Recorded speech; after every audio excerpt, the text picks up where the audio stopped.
Hepatitis के बारे में डॉक्टर सईद हमीद का इंटरव्यू का पहला हिस्सा आपकी खिदमत में पेश किया जा चुका है। उसका दूसरा हिस्सा आपकी खिदमत में और आपकी समाअत के लिए हम पेश करना चाहते हैं। डॉक्टर साहब से सवाल किया गया कि बच्चों में हेपेटाइटिस के जो टीके लगाए जाते हैं उनकी तादाद क्या है और कितने वक्फे के बाद दोबारा लगाए जाते हैं। ये बच्चों को कितने अरसे तक मूजी मर्ज से महफूज रखते हैं और ये भी बताइए कि क्या इनका हुसूल या इलाज आसान और सस्ता है। डॉक्टर साहब ने फरमाया कि हेपेटाइटिस से बचाव के टीकों की 3 खुराकें बच्चों को दी जाती हैं। ईपीआई प्रोग्राम के तहत पहली खुराक बच्चे की पैदाइश के 1.5-2 महीने के बाद, दूसरी उसके 1 माह बाद और तीसरी खुराक 6 माह बाद दी जाती है। बड़ों में भी हेपेटाइटिस के टीके 96 ता 97% अफराद में महफूज होते हैं और तमाम जिंदगी के लिए कारगर हैं। अस्पताल में काम करने वालों को 10 साल बाद खुराक दी जाती है, आम लोगों को नहीं। इसकी वैक्सीन महंगी है, 3 टीके मिलाकर 1000 रुपये में पड़ते हैं, लेकिन सरकारी प्रोग्राम के तहत ये इलाज बिल्कुल मुफ्त है।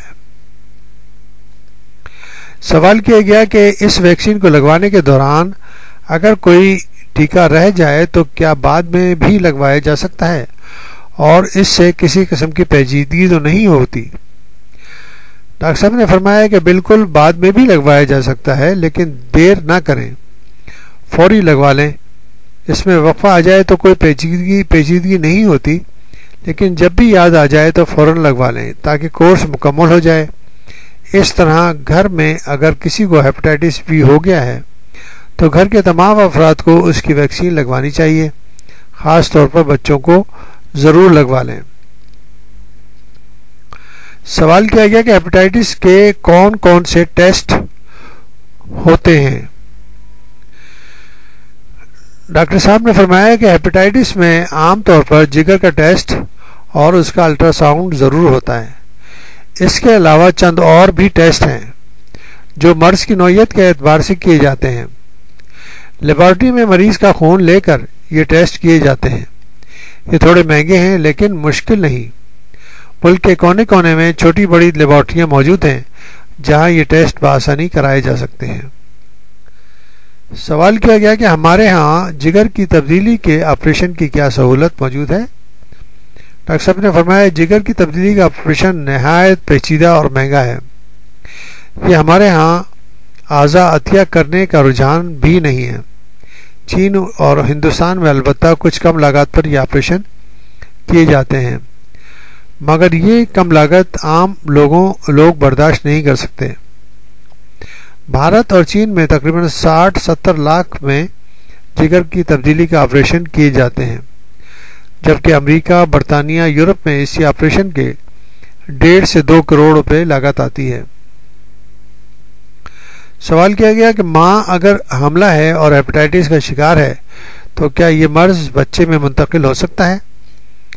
डॉक्टर साहब ने फरमाया कि बच्चों में हेपेटाइटिस बी की वजह से मर्ज में मुब्तला माँ ही होती है। अगर इसे इस किस्म का हेपेटाइटिस है तो वो इसे बच्चों में मुंतकिल कर सकती है।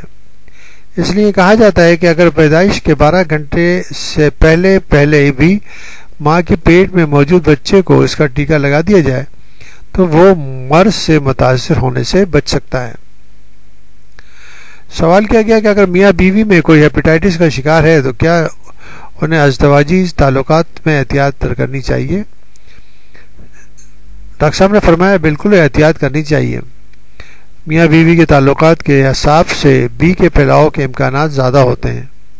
दोनों में किसी एक को भी है तो दूसरे साथी को फौरी उसकी वैक्सीन ले लेनी चाहिए। जब भी तिब्बी तहकीक के मुताबिक अज़दवाजी ताल्लुकात के ज़मन में हेपेटाइटिस सी एक से दूसरे में मुंतकिल नहीं होता। सवाल किया गया कि हेपेटाइटिस के मरीज सेहतयाब होने के बाद क्या किसी को खून का अतिया कर सकते हैं। ڈاکٹر صاحب نے فرمایا کہ جو لوگ کبھی کسی بھی قسم کے ہیپاٹائٹس میں مبتلا رہے ہوں پھر صحت یاب ہو گئے ہوں تو بھی انہیں خون دینے سے اجتناب برتنا چاہیے. اس کے وائرس یعنی کہ معمولی تعداد میں بھی جسم میں موجود رہتے ہیں. سوال کیا گیا کہ ہیپاٹائٹس سے بچاؤ کی اور احتیاطی تدابیر کیا ہونی چاہیے.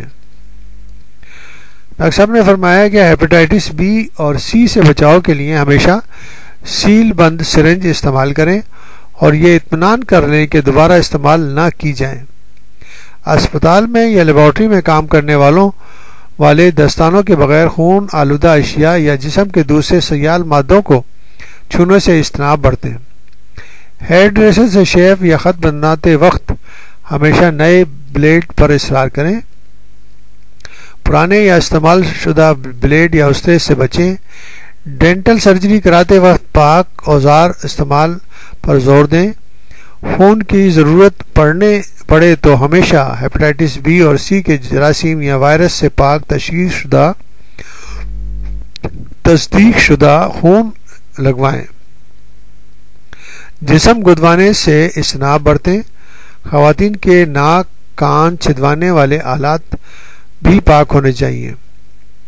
اسی طرح گردوں کی صفائی ڈائلیسس والے آلات یا مشینری بھی مکمل طور پر جراثیم سے پاک ہونے چاہیے. اسی طرح کچھ اور ایسے وسائل ہیں جس کے ذریعے ہیپاٹائٹس جو ہے نا ٹرانسمٹ ہو سکتا ہے، جس میں یعنی کہ اگر کسی کے اوپر زخم لگا ہو اور زخم کے جس چیز سے زخم لگا ہو اس پہ خون اگر موجود ہو اور وہی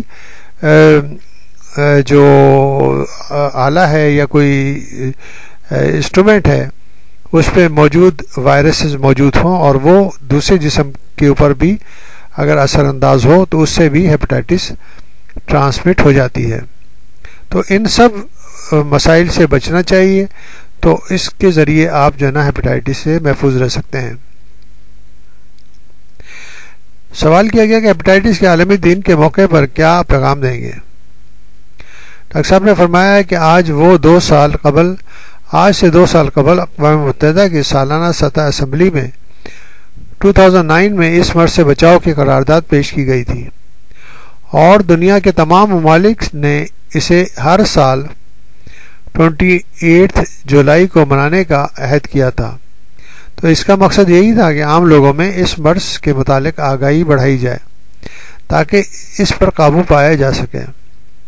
آج بھی ہمیں اس کے بارے میں بہت کچھ جاننا ہوگا تاکہ اس کے کسی بھی حملے سے بچاؤ ممکن بنا سکیں.